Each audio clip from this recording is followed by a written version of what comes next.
दोस्तों, मैं सोन Chaudhary agriculture online class में आपका स्वागत है। मैं आज आपके लिए नया टॉपिक लेके आया हूँ नींबू का। नींबू में प्रवर्धन, पौधे लगाने की विधि, खाद, उर्वरक, सिंचाई, संगाई व कटाई संगाई, कीट और व्याधियाँ और उपज। तो पहले अपने इसका देखेंगे प्रवर्धन। नींबू में प्रवर्धन कौन कौन सी विधि के द्वारा होता है।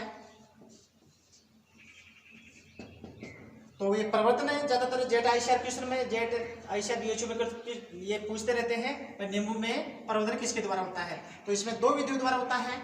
एक तो होता है बीज के द्वारा होता है,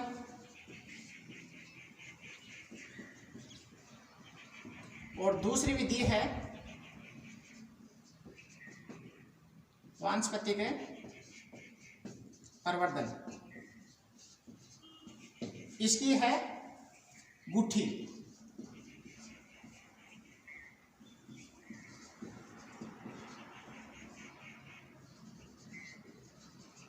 एयर लेयरिंग, यानी दो विधियों के द्वारा होता है। एक तो बीज के द्वारा और दूसरा है वानस्पतिक प्रवर्धन में गुठी द्वारा या एयर लेयरिंग। ये दो विधियों के द्वारा होता है इसमें प्रवर्धन। बीज में तो क्या होता है, सीधा बीज की बुआई करके उसका पौध तैयार कर लेते हैं। और वानस्पतिक प्रवर्धन में कौन सी विधि उपयुक्त है, गुठी। ये गुठी नींबू के अलावा कौन कौन से फल वाले पौधों में ये विधि अपनाई जाती है। एक तो इसमें नींबू में अनार, अमरूद,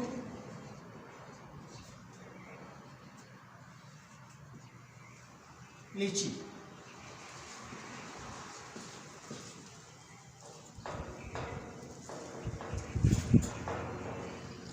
तो इसका याद करने का तरीका है अनार, अमरूद, लीची, नींबू। तो इसका याद करने का है AALN, AALN। ये याद करने का तरीका है। अनार, अमरूद, लीची, नींबू इसमें अपनाई जाती है। तो ये गुठी है।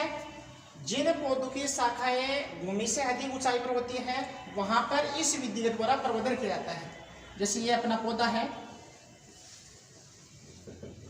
ये इसका मूल ग्रंथ है। इसमें जो शाखाएं निकलती है तो अपने शाखा का 1 वर्ष पुरानी शाखा होनी चाहिए, जिसका रंग कुछ बुरा होना चाहिए, वो पत्तियां वो हटा देना चाहिए।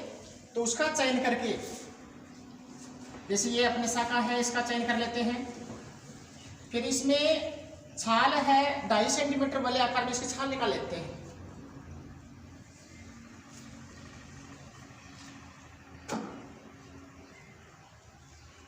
ढाई सेंटीमीटर आकार में, बल्ले आकार जैसे अपने अंगूठी के आकार के है ना, वो इसकी छाल है वो निकाल लेते हैं। फिर इसमें जो छाल हटे हुए भाग को मध्यम में रख करके एल्खाथिन का एक टुकड़ा आता है, गीली मोस घास के साथ में उसको बांध देते हैं। एल्खाथिन के टुकड़े के साथ, गीली मोस घास के साथ उसको बांध देते हैं। तो कुछ समय बाद में इसमें जड़ें हैं वो निकलना प्रारंभ हो जाती है। जब जड़ें निकलना प्रारंभ हो जाती है तो हम इसको यहाँ से काट करके इसका एक स्वतंत्र पौधे के रूप में इसको लगा देते हैं। तो इसे इस विधि के द्वारा प्रवर्धन हो जाता है। जिन विधियों द्वारा इस प्रवर्धन नहीं होता है तो वहां पर पौधे की शाखाएं अधिक ऊंचाई पर होती है, तो इस विधि को अपना सकते हैं। तो ये कौन सी है, एयर लेयरिंग।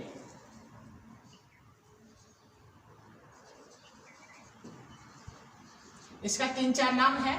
एयर लेयरिंग है, गुठी है, चाइनीज लेयरिंग है।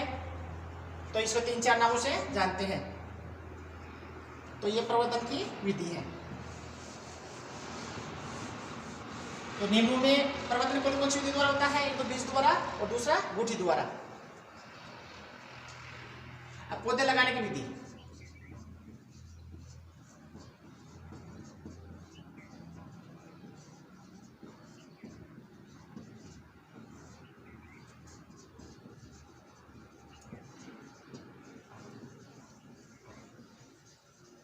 पौधे लगाने की विधि, तो सभी पौधों में जो पौधे लगाने की विधि है वो एक सा तरीका है।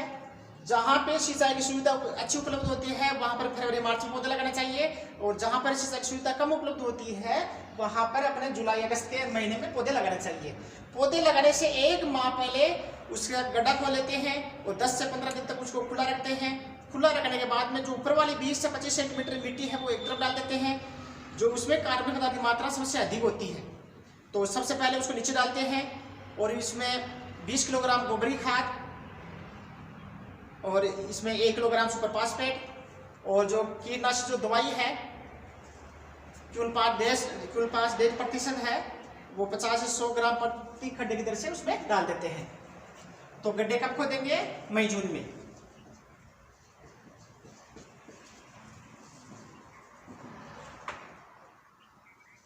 मई जून माह में खोदेंगे।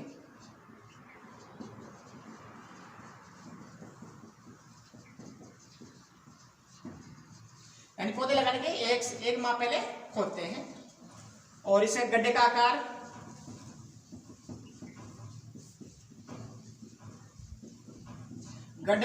है 75 इंटू 75 सेंटीमीटर। ये मध्यम साइज का जो पौधे होता है उसके लिए 75 इंटू 75 सेंटीमीटर रखते हैं। बड़े आकार के पौधे होते हैं 1 इंटू 1 मीटर रखते हैं, और जो छोटे आकार के पौधे होते हैं उसमें 50 इंटू 50 सेंटीमीटर रखते हैं। तो ये मध्यम साइज के हैं। जैसे ये अपना गड्ढा है 75 इंटू 75 सेंटीमीटर गहरा होता है, 75 सेंटीमीटर चौड़ा होता है और 75 सेंटीमीटर लंबा होता है।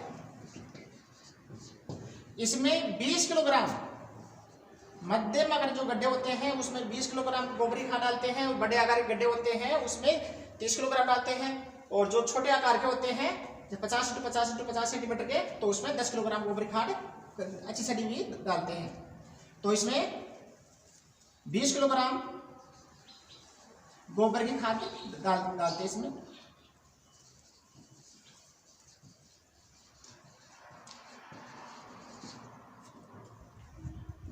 इसके अलावा इसमें सुपर फास्फेट है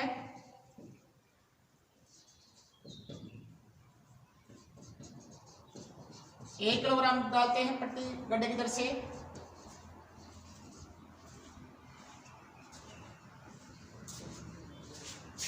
और इसमें क्यूलपास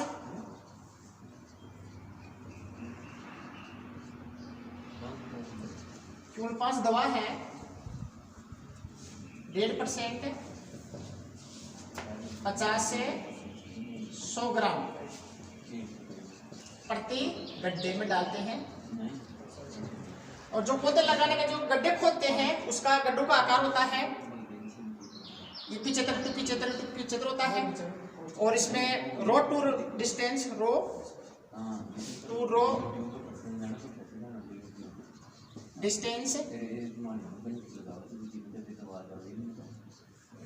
6 मीटर रखते हैं। प्लांट टू प्लांट डिस्टेंस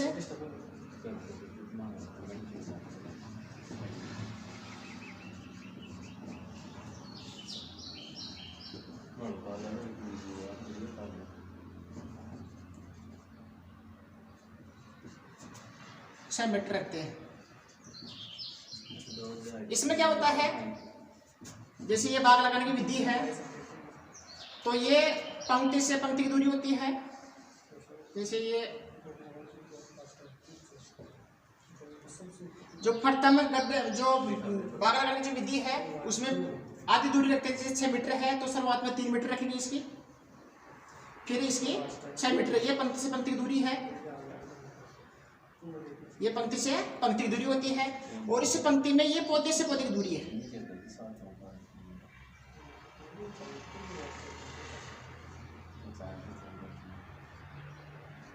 ये पौधे से पौधे की दूरी है।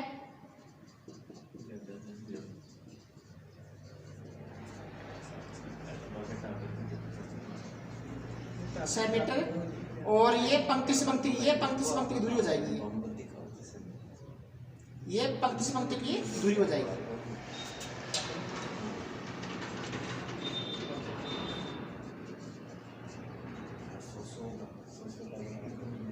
ये 6 मीटर है, तो ये इसकी डिस्टेंस कितना रखेंगे, 6 इंटू 6 मीटर रखेंगे। तो ऐसा कर सकते हैं 6 इंटू 6 मीटर, ये आर हो जाएगी और ये पी हो जाएगी। तो ये इसका लगाने का, और इसमें पौधे कब लगाएंगे, जब जुलाई अगस्त के माह में पौधे लगाएंगे। कौन से माह में लगाएंगे, जुलाई अगस्त में।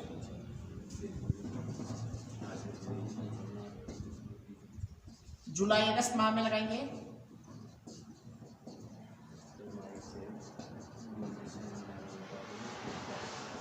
और जहां पे सिंचाई की सुविधा उपलब्ध होती है वहां पर फरवरी मार्च में पौधे लगाएंगे।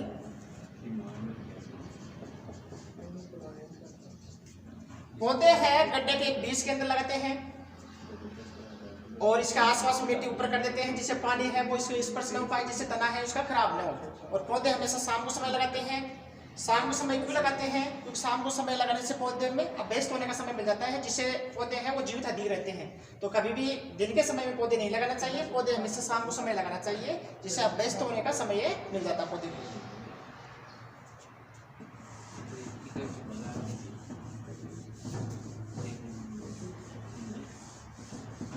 अब इसमें देखेंगे खाद एवं उर्वरक।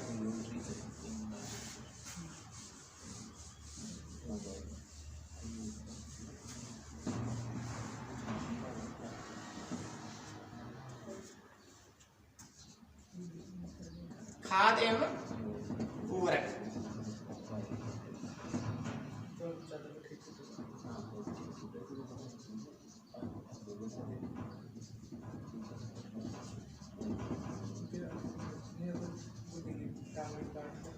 खाद उर्वरक है, इसमें गोबर की खाद, super phosphate, muriate of potash और यूरिया है।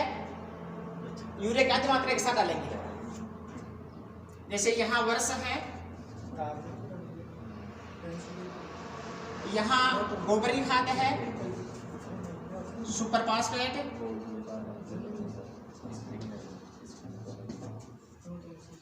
म्यूरेट ऑफ पोटाश,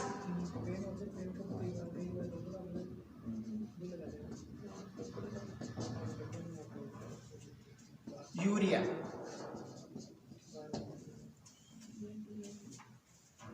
प्रथम वर्ष,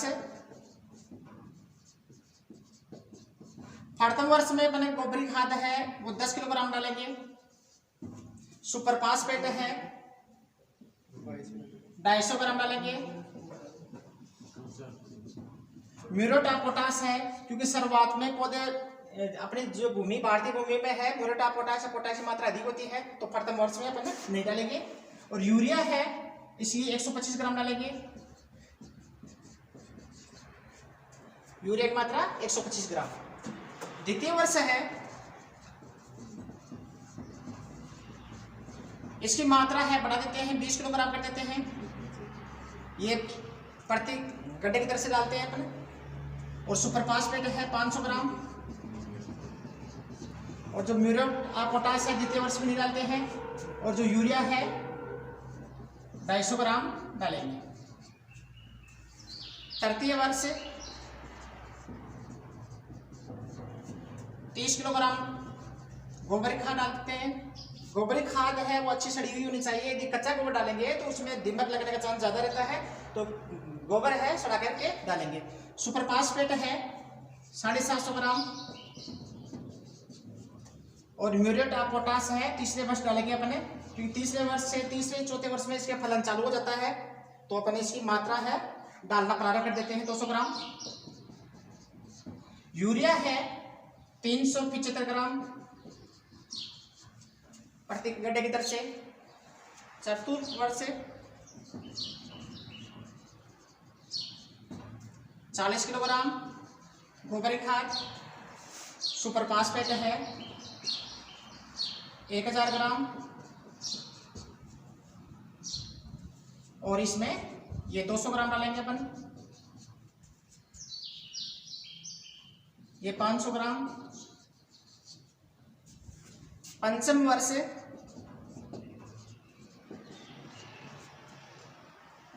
50 किलोग्राम। 1200 ये म्यूरेट ऑफ सुपर फास्फेट है 1250 ग्राम डालेंगे। और इसमें ये 400 ग्राम डालेंगे और यूरिया है 625 ग्राम। तो ये ध्यान देना जरूरी है, इसकी पूरी मात्रा डालेंगे और इसकी भी पूरी मात्रा डालते हैं और इसकी भी पूरी मात्रा। और जो यूरिया नत्रजन उर्वरक है, क्योंकि ये गतिशील उर्वरक होता है, कभी भी इसकी एक बार नहीं डालते हैं, 2 बार 2 या 3 बार बांट के डालते हैं। तो इसकी लेंगे अपने आधी मात्रा। तो इसकी पूरी मात्रा ऊपरी खाद की, सुपर फास्फेट की इसकी पूरी, म्यूरेट ऑफ पोटाश की पूरी मात्रा और यूरिया की आधी मात्रा है पुष्प आने के 6 सप्ताह पहले डालेंगे। नींबू में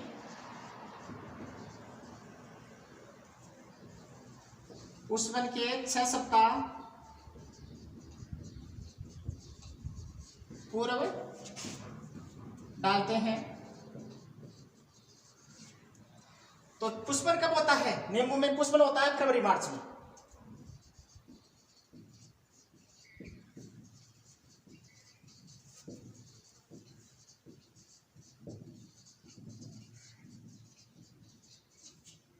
फरवरी मार्च में होता है। तो इसके 6 सप्ताह पहले यानी 1.5 माह पूर्व अपने डाल देते हैं ये मात्रा। जो नत्रजन की आधी मात्रा बच जाती है तो फलन के समय डालते हैं। नत्रजन की आधी मात्रा फल बनते समय डालते हैं, फल बनते समय डालते हैं।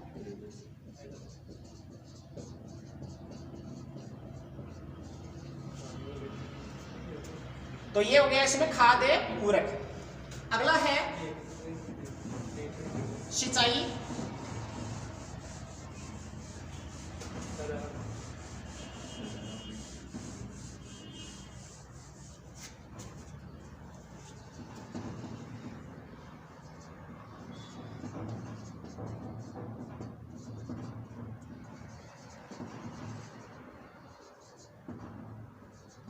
इरिगेशन सिंचाई है गर्मियों के अंदर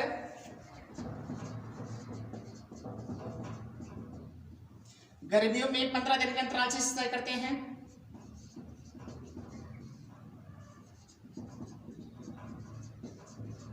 सर्दियों में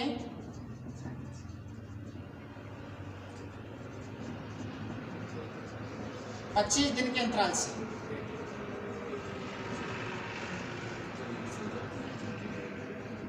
और वर्षा ऋतु में सिंचाई की आवश्यकता नहीं होती है। जिस समय वर्षा नहीं होती है उस वर्षा ऋतु में वर्षा का अंतराल अधिक हो जाने के समय सिंचाई करते हैं। वैसे वर्षा ऋतु में सिंचाई करने की आवश्यकता नहीं होती है। जो छोटे पौधे होते हैं,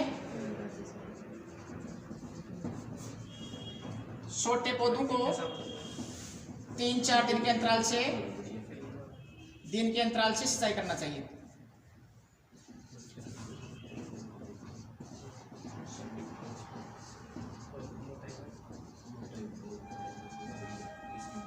एक बात का और आपको विशेष ध्यान रखना है, जिस समय पुष्पन होता है उस समय सिंचाई नहीं करनी चाहिए। जिस समय पुष्पन की क्रिया होती है उस समय सिंचाई नहीं करनी चाहिए। यदि उस समय अपन सिंचाई कर देते हैं तो उसके फूल है वो झड़ जाते हैं और उसमें फलन नहीं होता है। पुष्पन के समय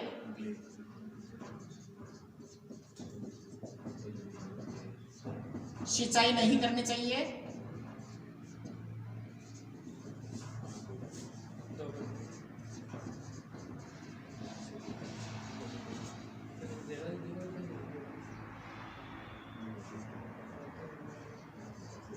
जिससे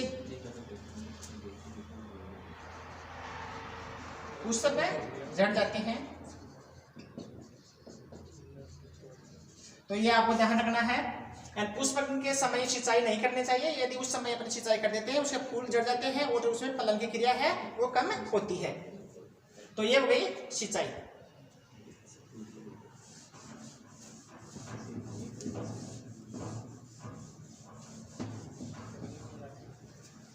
अगला है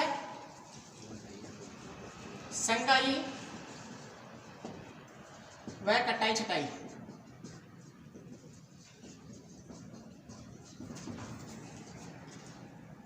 ट्रेनिंग एंड प्रूनिंग।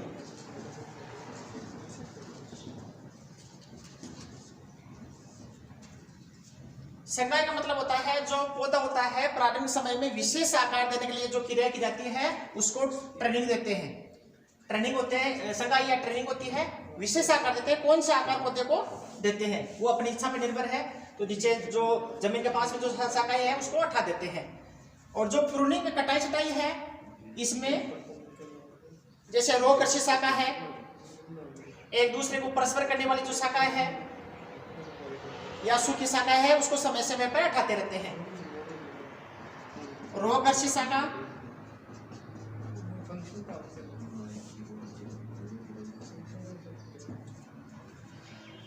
रो सूखी शाखा,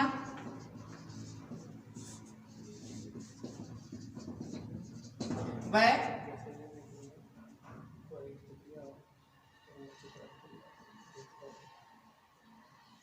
इसको रोगर्षि शाखा सूखी शाखा को समय समय पर हटाते रहते हैं।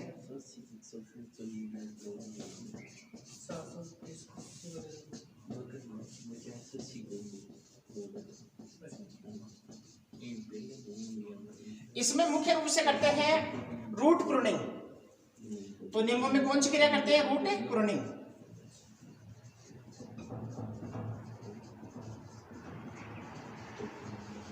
ये इसमें मुख्य क्रिया होती है रूट प्रूनिंग यानी मूल कर्तन, कटाई छटाई। तो ये आपको ध्यान रखना है। आप जेट आईसीआर पीएचयू में ऐसे प्रश्न पूछ लेते हैं कई बार। नींबू में कौन सी प्रूनिंग क्रिया करते हैं? तो रूट प्रूनिंग करते हैं। इसमें कौन सी क्रिया करते हैं? रूट प्रूनिंग यानी दिसंबर जनवरी माह में। कौन से माह में करते हैं? दिसंबर जनवरी माह में।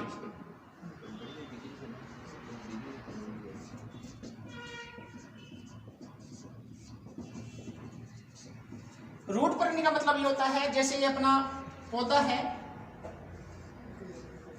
तो इसके जितना जो पौधे के चारों तरफ वलय आकार के अंदर उसमें एक नाली से बना देते हैं चारों ओर। जैसे यहाँ पौधा है तो इसके चारों ओर नाली से बना देते हैं और नाली के अंदर जो जड़ें आती हैं उसको हटा देते हैं और उसमें गोबर की खाद है, अच्छी सड़ी हुई गोबर की खाद है, सुपर फास्फेट है, म्यूरेट ऑफ पोटाश है और यूरिया की मात्रा डाल करके फिर उसमें सिंचाई कर देते हैं। तो जो फरवरी मार्च में है वो पुष्पन क्रिया अधिक होती है। तो इसमें ये मुख्य प्रश्न है इसका। इसमें नींबू में कौन सी प्रूनिंग कौन सी क्रिया करते हैं? रूट प्रूनिंग करते हैं, इन्हें जड़ कर्तन करते हैं। इसका ध्यान रखना है।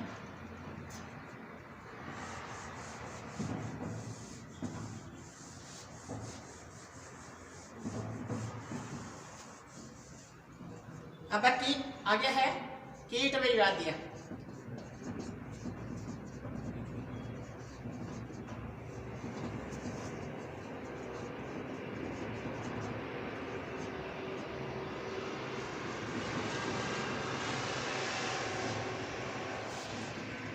इसमें कीट है नींबू की तितली,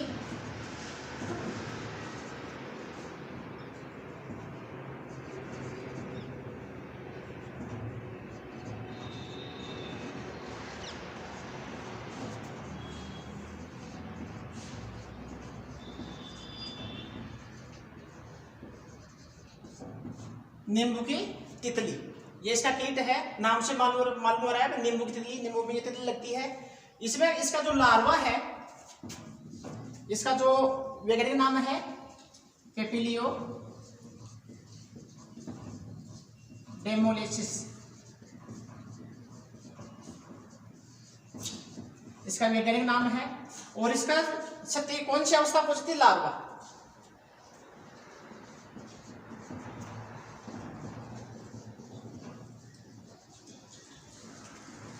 ये लार्वा है, ये शक्ति पहुंचता है लार्वा। इस पौधे की जो पत्तियां होती हैं उसको खा जाते हैं। लार्वा पौधे की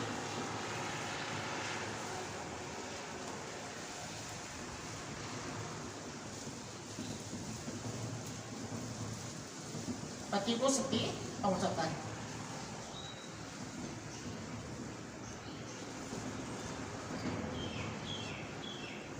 प्रारंभ में ये कीट होता है जो पक्षी की बीट होती है या विष्ठा होता है उस आकार की होती है। प्रारंभ में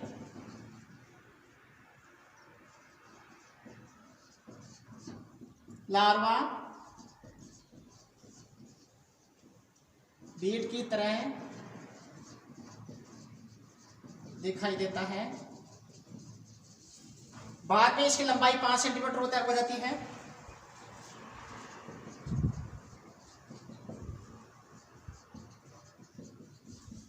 पांच सेंटीमीटर हो जाती है।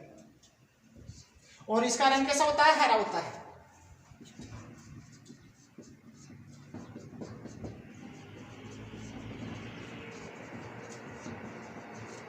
तो इस कीट की कौन सी अवस्था इसकी हानि पहुंचाती है? लार्वा हानि पहुंचाती है। जो पौधे की पत्तियां होती हैं उसको खा करके उसको नष्ट कर देते हैं। और जो प्रारंभ में जो लार्वा का आकार है वो बीट की तरह या बिस्तर की तरह दिखाई देता है। बाद में वो 5 सेंटीमीटर लंबाई का हो जाने पर उसका रंग हरा हो जाता है। और इसका नियंत्रण है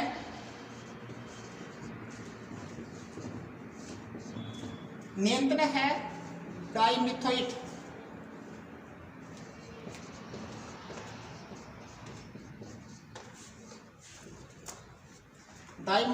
डाइमिथोइट 30 cc दवा होती है उसका 1 से 1.5 ml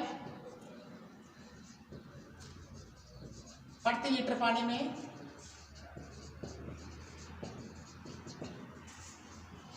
घोल कर छिड़काव करते हैं।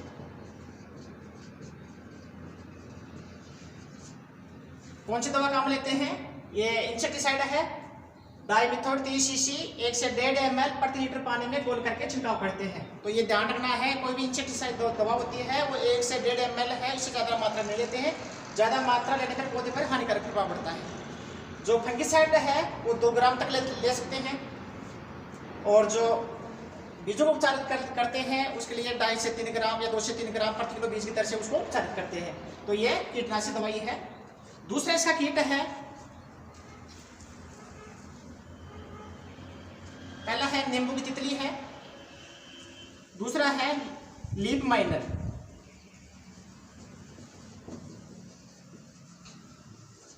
इसके भी कौन सी अवस्था हानि पहुंचाती है? लार्वा।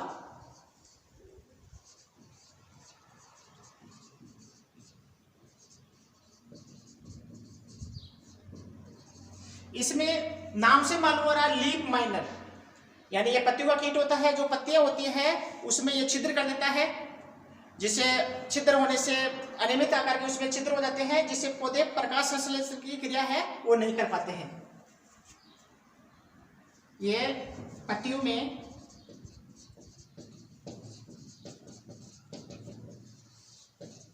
छिद्र कर देते हैं, जिससे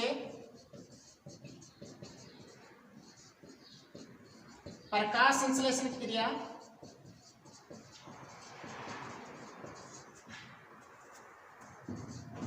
प्रभावित करती है।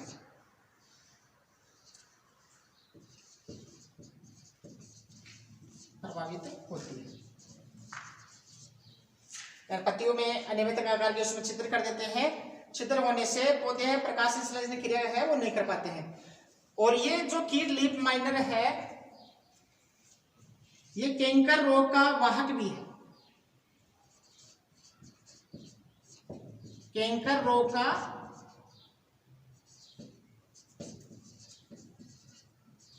वाहक होता है।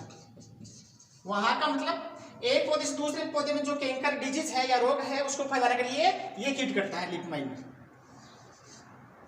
तो ये प्रश्न भी पूछ सकते हैं, कैंकर रोग का वाहक किसके द्वारा होता है? तो लीफ माइनर, या इसको पर्ण सुरंग भी बोलते हैं।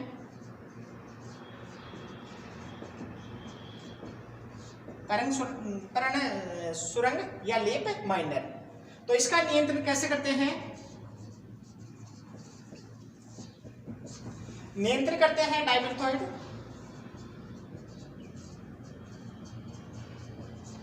TCC 1 ml प्रति लीटर पानी में घोल करके छिड़काव कर लेते हैं। 1 ml प्रति लीटर पानी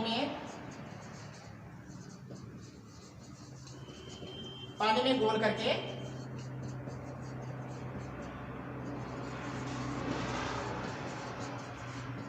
छिड़काव करते हैं। यदि बाद में दोबारा ये कीट दिखाई देता है तो एक बार छिड़काव और कर देते हैं, जिससे ये कीट है वो नष्ट हो जाता है।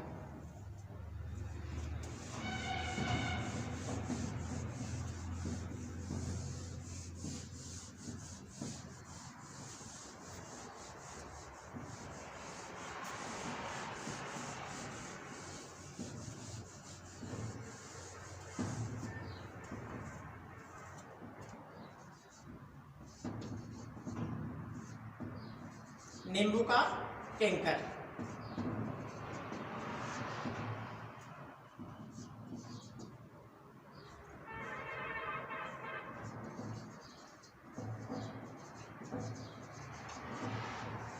नींबू का कैंकर ये इसका भयंकर रोग होता है। इसका ये जीवाणु और कीट के द्वारा होता है। जीवाणु प्लस कीट। कीट कौन सा होता है? Leaf miner.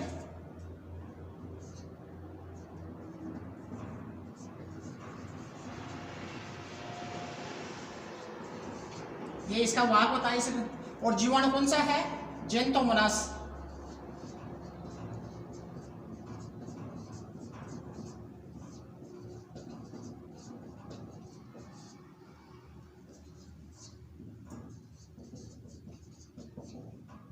शिप्ट्राई। इसी किस्म में वैरायटी होते हैं शिप्ट्राई। जीवाणु तो कौन सा होता है? जेंटोमोनास कैम्पेस्ट्रिस। जो वैरायटी किस्म में है शिप्ट्राई। जो कीट होता है लीफ माइनर। ये वाहक का कार्य करता है और ये जीवाणु है इसका रोग फैलाते हैं। तो इसमें क्या होता है? जैसे पौधे की पत्तियां हैं, ऊसककर्म है और फैले होते हैं। पहले उसमें हल्के पीले रंग के धब्बे दिखाई देते हैं, बाद में भूरे और खुरदरे कारकनुमा धब्बे पड़ जाते हैं। इस रोग में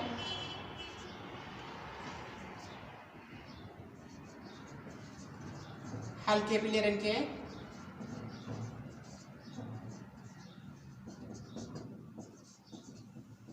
के धब्बे पड़ते, धब्बे हो जाते। बाद में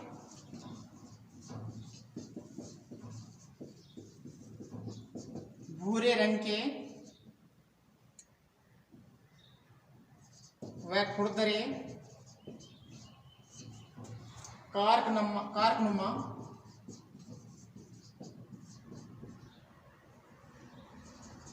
हो जाता है।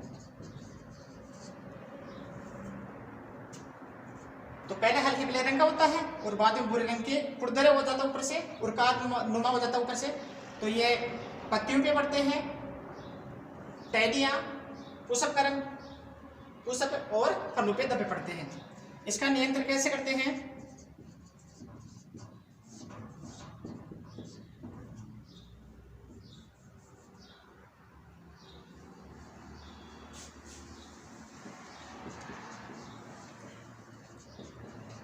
कॉपर ऑक्सी क्लोराइड 2.5 से 3 ग्राम प्रति लीटर पानी में घोल करके छिड़काव कर देते हैं।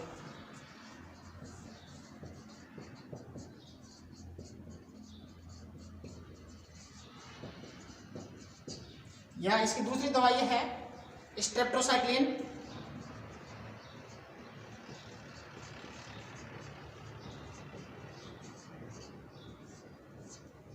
स्ट्रेप्टोसाइक्लिन है 200 से 500 ppm। ppm होता है पार्ट पर मिलियन। 1 मिलीग्राम प्रति लीटर पानी में घोल करके वो तैयार करते हैं।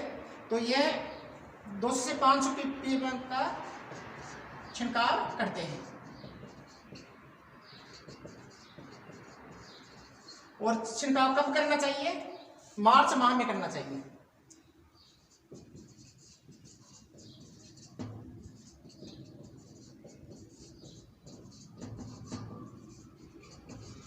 कौन से माह में करेंगे? मार्च माह में करेंगे। अब इसके अलावा है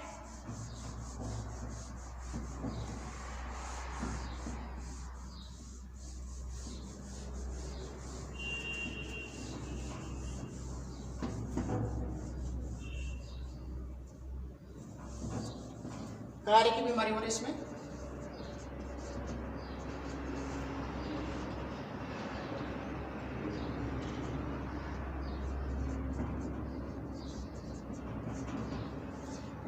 एक तो होता है डाइबेक, नाम से मालूम डाई बेग है पीछे की तरफ। इसमें जैसे ये अपना पौधा होता है, जैसे ये शाखाएं होती है इसमें, तो ऊपर से सूखना प्रारंभ हो जाती है। ये किसी कमी से होता है, कॉपर की कमी से होता है।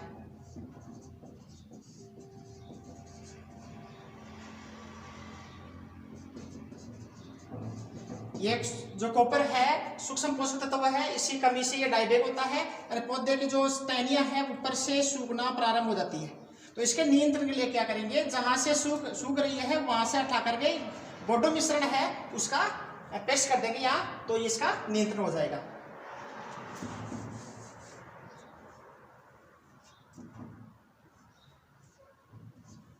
इसमें डाइबैक है,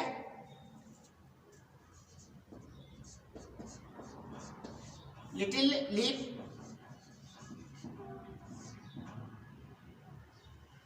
लिटिल लीफ है छोटी पत्ती रोग, ये भी कॉपर की कमी से होता है।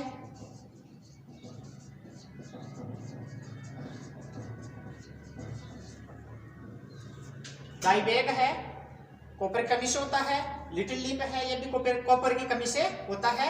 तो इसके नियंत्रण के लिए क्या करेंगे, 0.3 कॉपर ऑक्सीक्लोराइड का स्प्रे या छिड़काव कर देंगे।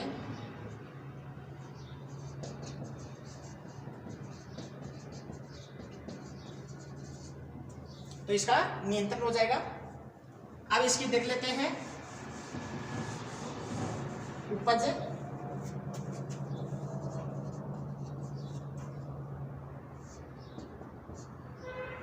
उपज व भंडारण।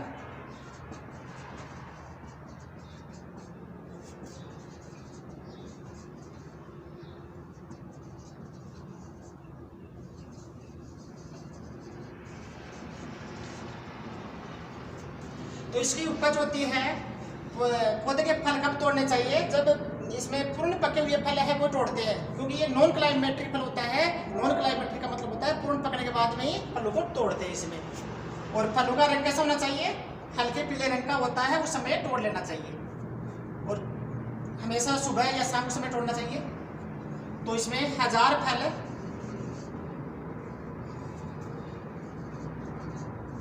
प्रति पौधे प्राप्त होते हैं।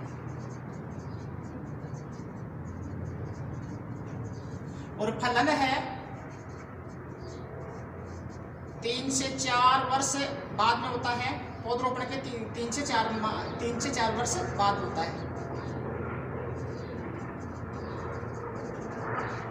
तो नींबू में फलन का या फल उत्पादन कब होता है, 3 से 4 वर्ष बाद होता है।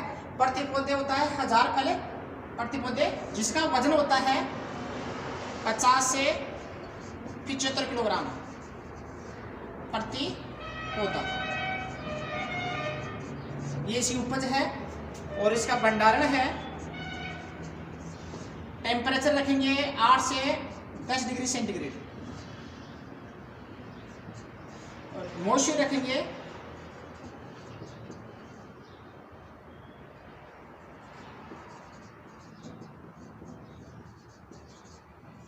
नमी कितने रखेंगे, 80 से आर्द्रता 80 से 85, 85 से 90, 85 से 90% इसकी आर्द्रता रखेंगे। और इस टेम्परेचर 8 से 10 डिग्री सेंटीग्रेड और आर्द्रता 85 से 90%, और इसको 3 से 6 सप्ताह तक भंडारण करके रख सकते हैं।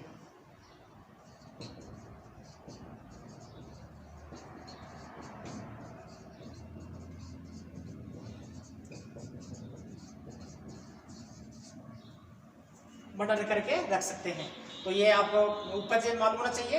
इसमें 1000 फल प्रति पौधे प्राप्त होते हैं और जिसका वजन होता है 50 से 75 किलोग्राम प्रति पौधा होता है, और जिसका भंडारण 8 से 10 डिग्री सेंटीग्रेड पर जितना टेम्परेचर होना चाहिए, और आर्द्रता मॉइस्चर कितना होना चाहिए, 85 से 90%। जिसको 3 से 6 सप्ताह तक भंडारण करके रख सकते हैं। नींबू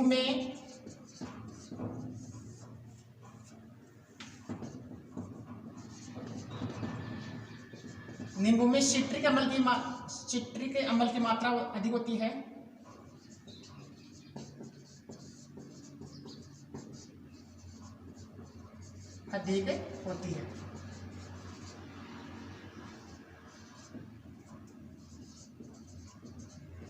नींबू नॉन क्लाइमेट्रिक फल होता है।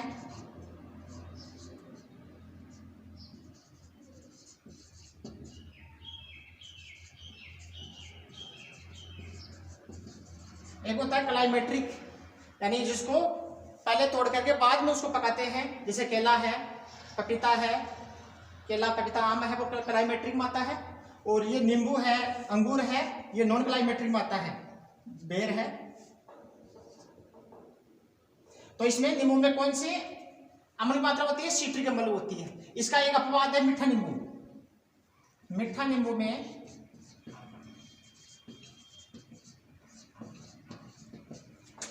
सिट्रिक अम्ल नहीं होता है।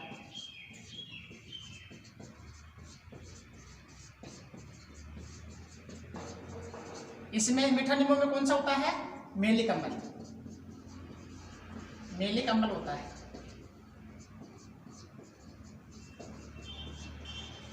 सिट्रिक किसमें होता है?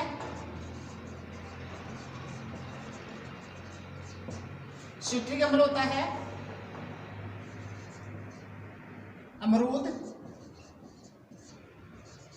नींबू, अंगूर, अनानास इसमें होता है। इसका याद करने का जो तरीका है ANAA।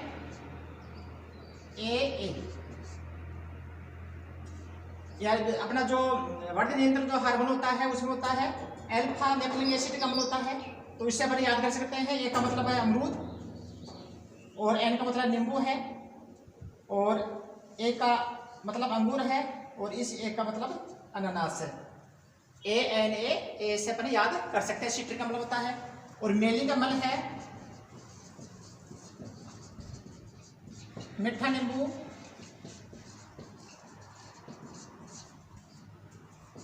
सेब,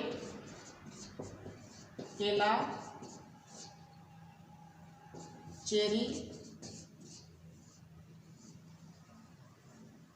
सेब, केला, चेरी में होता है।